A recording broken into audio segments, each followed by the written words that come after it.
लगातार ईडी के द्वारा उनको सम्मन देके बुलाया जा रहा था। काफी दबाव में थे, परेशान रहते थे।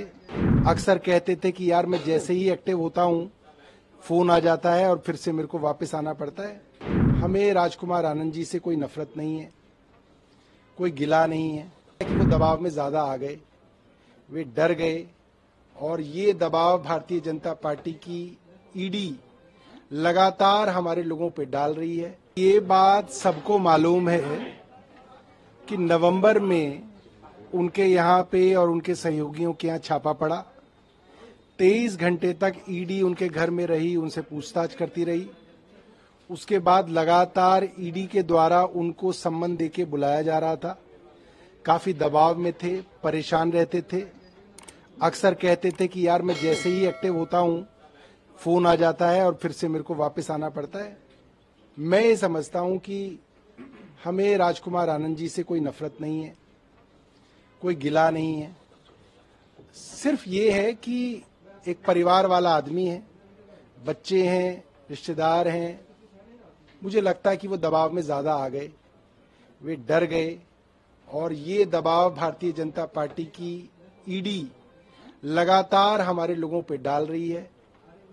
ये कहा जा सकता है कि अरविंद केजरीवाल जब ईडी के सम्मनों पे नहीं जाते थे तो वो यही कहते थे, मेरे को एग्जामिन करना ईडी का मकसद नहीं है।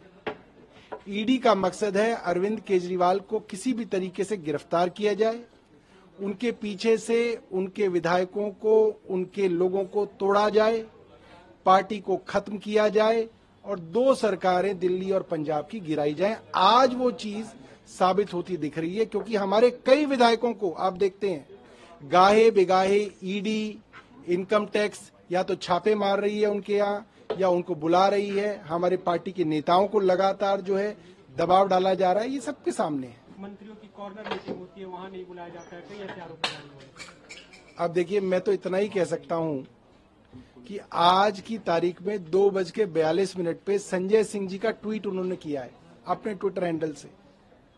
इससे ज्यादा मैं क्या कह सकता हूं।